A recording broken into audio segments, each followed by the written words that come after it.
Alright, and we back on the forecast. Now, I talk about the things that I talk about because hopefully seeing these type of situations will make us mad enough to actually do something. Instead of turning our negative energy inward towards each other, maybe we'll use that energy as a motivation to build a nation instead of argue and debate each other when we are subject to another group of people's laws. And that group of people that we are subject to, they learn how to put aside their tribalisms in order to maintain control that they have right now. They may have their differences, they may have their arguments, but they know how to put all of that stuff to the side to work together against you, against us. Sure, amongst themselves, yeah, they still rep their nationalities, but when it comes to you, they rep their race. When it comes to taking your land, they'll work together and take over the entire land. When it comes to taking you as a people, they'll work together so they can maintain control over you as a people. Regardless of where they're from, regardless of religious beliefs, regardless of what they think they should call themselves or what politics they think they should have, they will work together on that one point. And it honestly should not take death to push us to the point of unifying and putting aside our tribalisms. Of course, it's easy to come together when they shoot down one of our brothers or our sisters, or especially our children. Because we can all agree that we need to come together and protect our children. But we should be mad that we don't control the education in the public school system. That our children are sent there to be indoctrinated, not educated.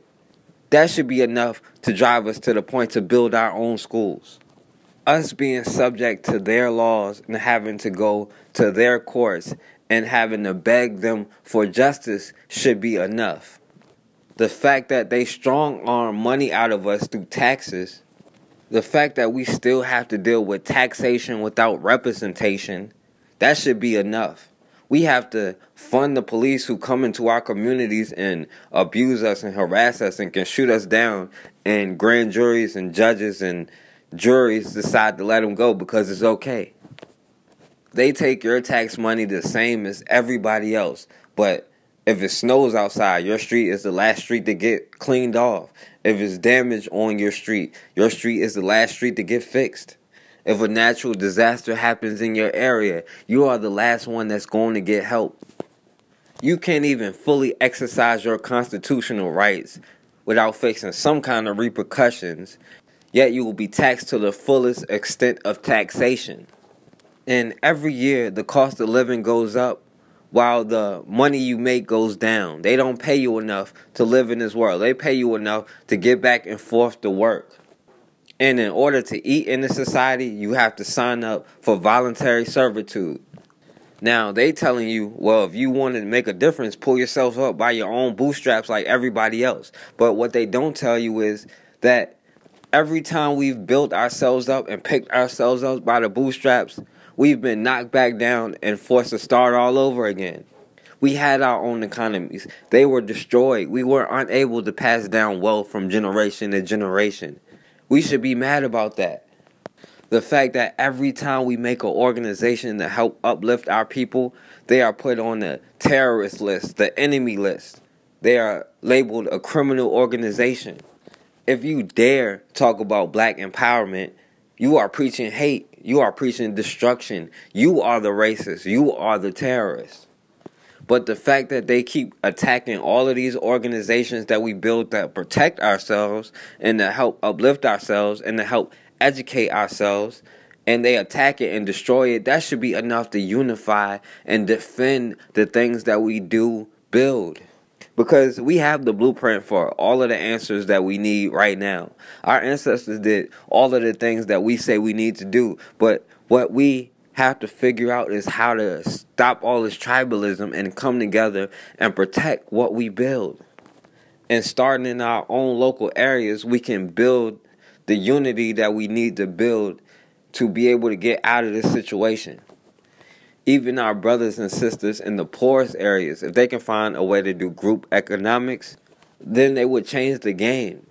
If they could put their money together and start businesses and they all support and contribute to that business and they all make money off that business, they can change that one area. They can put money behind candidates in that area to control the local politics in that area. If we do group economics, we can be able to fund our own police unions in our own neighborhoods to make sure that we get protection from the police and protection by the police. We can build the schools in our own areas, hire the teachers ourselves, make the curriculum ourselves, teach our kids the truth about history, teach our kids how to become doctors, lawyers, businessmen and women, how to become entrepreneurs, teach them about saving, investing, stocks and bonds, IRAs, 401ks, teach them about all of that stuff. And all group economics take is just working together. Like the black businesses that we already have. We don't have like our own Black Wall Street where we have black stockbrokers where we can invest and publicly trade in our own stocks. That's a billion-dollar industry waiting to happen. Right now we can go and invest in things like the black banks that exist right now. And the more money we invest in them, the more locations they can open up. And then we can all start shopping at these black banks and these black branches or black grocery stores or whatever. All it takes is cooperation. We can build all of these things right now. But it doesn't matter what we build. We have to be able to protect it because they will come and they will attack it. They push things out there all the time to reinforce, divide, and conquer. They push this battle of the sexist narrative because in actuality, it takes the black man and the black woman to come together in this situation to be able to help the black child grow to a higher level so we can progress throughout the generations, so we can leave our children in a better situation, in a better place. Slavery did its best to separate the black family. They took babies from mothers. They sold husbands from wives. But it could not really break up the family mentality that we have. Jim Crow could not break up the family mentality that we had. But when they found a way to divide black women and black men, they were able to destroy our family structure. And even today, even in our own communities, there are people who push this divide between black men and black women on both sides and never really address the root of the problem, because you're not going to solve the problem if you're just talking about the symptoms. You have to solve the root of the problem and how we got in this perpetual cycle over these last couple of decades. And it's easy to point the finger at each other, especially in this society, blaming the black man or blaming the black woman. It's probably the easiest thing that you can do. And it's easy to co-sign things like what Michelle Obama said. But all we're doing is pointing the finger at ourselves when the root of the problem was caused by someone else. And it's very easy to fall into these stereotypes and to start believing those stereotypes. But our people can't afford to do that. We can't afford to believe the stereotypes about ourselves because we have to empower ourselves. And it's going to take the black man, the black woman, coming together for the black child, rebuilding the black family, rebuilding the black community to build a nation. And we can't do that by being divided and conquered. And maybe we'll realize the situation that we're in and we can find a way to put this tribalism to the side because we have issues that we're going to have to deal with, but we're going to have to unify to get out of this situation of being dominated in this society, to build our own nation, to be able to protect ourselves. Just one casualty should be too many. And we've been taking casualties for hundreds of years. At what point is enough going to be enough?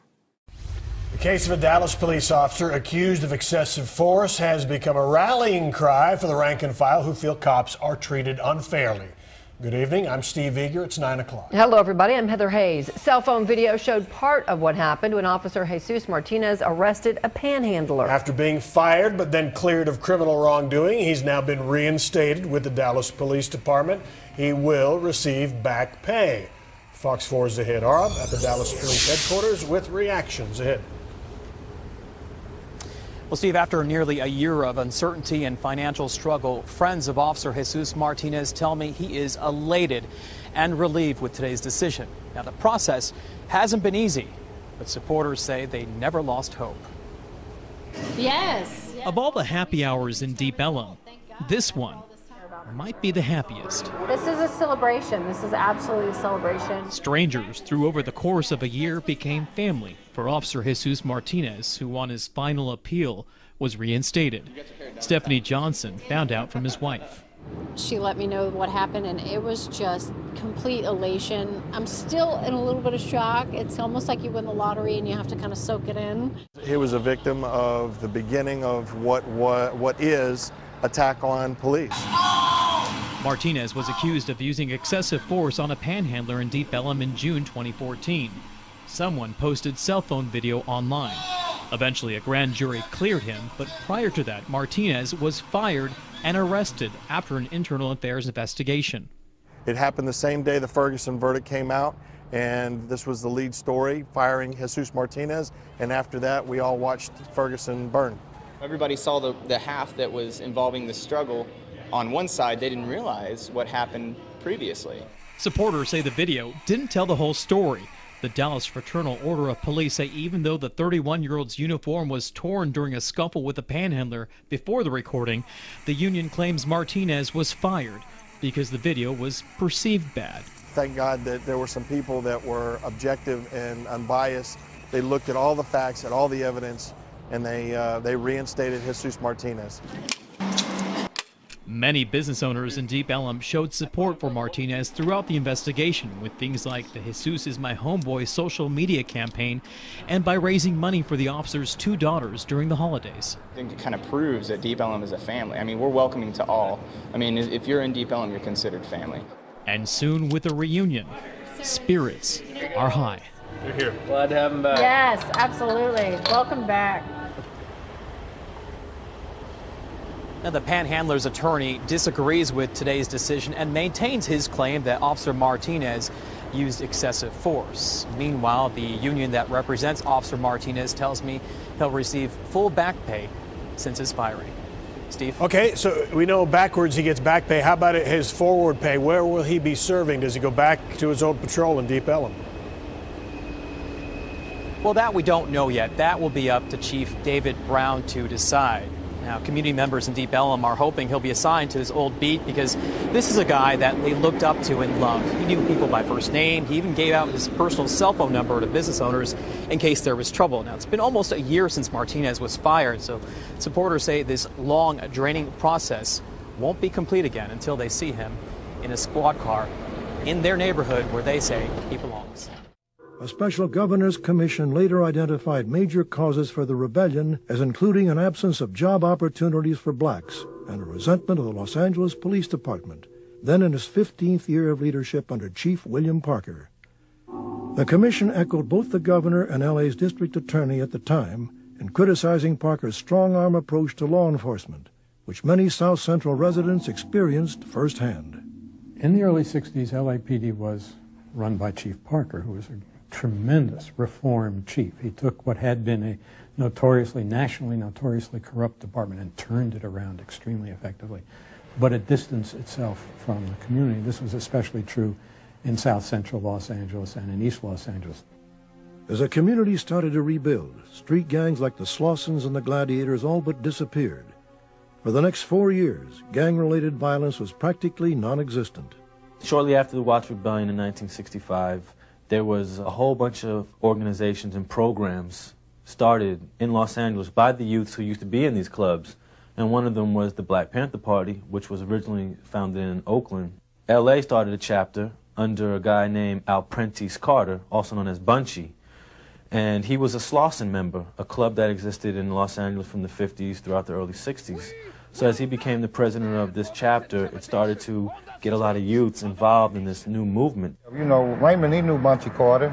You know, a whole lot of us knew about the Panther Party coming up, you know. That was something that I just wanted to be a part of. And plus the way they dressed, that kind of turned me on with the tam tilted and all that. That was cool. I liked it, all that. While most of the U.S. condemned the Black Panthers' revolutionary agenda, their message of community-based independence struck a chord with the residents of South Central. And even though they were too young to join, it is likely Raymond and his cohorts absorbed the Panthers' rhetoric through rallies and outreach programs in the community. The Black Panthers was pushing brothers to go to school. They was feeding breakfast in the morning. We was having breakfast and stuff. Like I told you, I wanted to be a Panther, but wasn't going down. My mother wouldn't let me be one. In late November of 1968, FBI Director J. Edgar Hoover issued a memo directing his agents to exploit all avenues of creating dissension within the ranks of the Black Panther Party. Hoover's strategy involved counterintelligence measures pitting the Panthers against the US organization, another Black Power movement under the leadership of Ron Karenga, creator of the Kwanzaa celebration. It was relatively easy for the FBI to flame the fires of rhetoric by fabricating documents and political cartoons seemingly generated by each side. These covert efforts helped turn an ongoing philosophical debate into a deadly battle. In January of 1969, Bunchy Carter and John Huggins were gunned down on the UCLA campus allegedly by members of the US organization. Many years later, a retired FBI agent came forward with claims that the Bureau had helped plan the assassination. The demise of the Black Panthers in Los Angeles was said to be yet another blow to a generation of black teenagers who'd witnessed many of their role models assassinated throughout the 1960s. What I'm saying in so many words, they should have let the Panthers went on because there probably would have never been no Crips and no Bloods. According to Batman Davis, 15-year-old Raymond Washington decided it was time for his generation to take a stand. It was 10 guys, and you know, basically everybody lived in the community. Remember the Panthers, man? Yeah. They was strong, man. Yeah, they was tight, man. They protected the community, man. Yeah. Look around you, man. Who gonna protect ours? But you and I, man, we love our people, man. We love this community. Yeah. Somebody got to protect it. Look around you, man. We the only ones, man. We the only ones who care. We should start our own thing, man. Yeah. Baby cribs. Yeah, baby cribs. Baby cribs. Sound good, huh, man? Y'all down, man? Raymond decided to call us the Baby Cribs. We was going to be the Baby Cribs. The Cribs, C-R-I-B-S, which meant the younger generation. You're looking at a mirror that I put together, me and some of my homies and my loved ones and some of the OGs I used to bang with and kind of came up together. And you see it say OG, that stands for the original. That means you was there from like day one, 1969. And in the early 1970s, you can still see this Panther aura with them because they wore the leather coats. Cribs weren't thinking in terms of robberies and homicides and fighting. They were more protectors of the neighborhood. Couldn't nobody come through and snatch no purses, break in no cars, or nothing like that, because it was like a community thing, you know. The guys in the neighborhood protected that neighborhood. There's breaking news tonight coming from the National Archives and another batch of JFK assassination files. They include, though, an explosive FBI dossier, not on JFK, but on Dr. Martin Luther King. The Reverend Martin Luther King Jr. reflects then Director J. Edgar Hoover's deep suspicion and obsession with Dr. King, which was certainly no secret at the time. And it speaks to just how far he and the FBI went to try and discredit Dr. King. The dossier released today contains items that are both, and I say explosive, but they are unsubstantiated. CNN's Gary Tuckman joins us now with more. So what are you learning? What's in this stuff? Well, Anderson, among the more than 600 documents released late today by the National Archives is this one, a never-before-seen file titled Martin Luther King Jr., A Current Analysis. It's dated March 12, 1968, and includes a number of explosive allegations about the civil rights leader who was assassinated 23 days after this report was first compiled. Among the claims detailed, Martin Luther King Jr. was involved in extramarital affairs and other sexual activities that, if true and revealed publicly, would have been devastating to Dr. King and his movement. In addition, there are pages and pages detailing Martin Luther King and his organization, the Southern Christian Leadership Conference, with alleged ties to known communists. And finally, details about supposed financial improprieties by Dr. King and the SCLC. Now, I want to stress that the FBI, under Director J. Edgar Hoover at the time, had been investigating Martin Luther King Jr. for years at this point in the hopes of finding damaging information, and that we have no way of corroborating these allegations. So what does this have to do with the investigation of the assassination of JFK? Because I don't quite get why this document would have been in there with that. Exactly. That's one of the many questions we have tonight, Anderson. Considering the document has no mention of John F. Kennedy or his assassination, the only clue we have in this file marked secret is it's also stamped reviewed by the FBI JFK Task Force and dated May 8th, 1994, meaning it was reviewed by the Archives JFK Task Force 23 years ago, but kept secret until today. There are still thousands of JFK assassination documents that have not been released, right?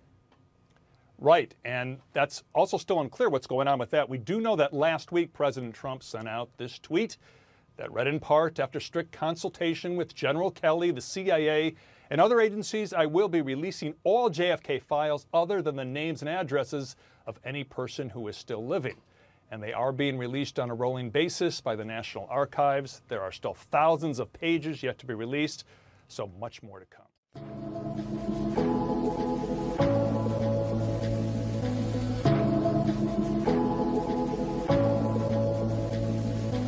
My values will make me stand tall. My values will make me stand tall. When I'm in class, I'ma give my all. Show my classes how I really ball. Milwaukee excellence is my spot. I need to be taught right. I'm so focused to go and do something with my life. You ever been so focused inside of a classroom? When kids are bad, are you focused on what is right? Being focused did something to my spirit. Ask teacher to teach me. If it's knowledge, let me hear it. Look at me now, Lego League, I'm engineering. Education is contagious. If you want to, just let me respect. It is something that I do so well. All I do is treat others how I treat myself. I'm focused. I'm telling you that I will not fail to get to college. I need knowledge, they're on parallel. Hard work is on me. What you know about relating to striving? I do know one thing, never quit. I am never not trying. I got a mission, GPA, go from so to shining. And in just a few years, college as I'm writing. I keep it pushing, no time for the striking, I'm grinding. I gotta go for scholarship, so every second is vital. PhD, with my title, don't have no time for the night. Ending the poverty cycle will be as bright as my idol. You see the pressure is nothing. I go from 0 to 100. That means nothing to something and straight to college or running. You see the learning I'm loving in college doors and I'm coming and giving up and discussing. And at the end of discussing, Michelle Obama showed me how to do it. So I'ma get it, educated, motivated, melanated, elevated. Got big shoes to fill, so I'ma do it with class. I'm dealing for real. I'm at the top of my class. I'm talking MD, JD, and PhD. Farm D, OD, and of course AD. I got an appetite for education, so I'ma feed it, and I think I saw my dissertation. Cause I'm needy, so if you with me and you give me and you ready to grind, do me a favor and repeat these 8 simple lines. I ain't smart, I ain't strong, my life matter, I'm a blessing. I'm a queen, I'm a king, I can achieve anything. I ain't smart, I ain't strong, my life matters, I'm a blessing. I'm a queen, I'm a king, I can achieve anything. My knowledge will make me stand tall. My knowledge will make me stand tall. In the year 2028, from college I will graduate. All right. Awesome.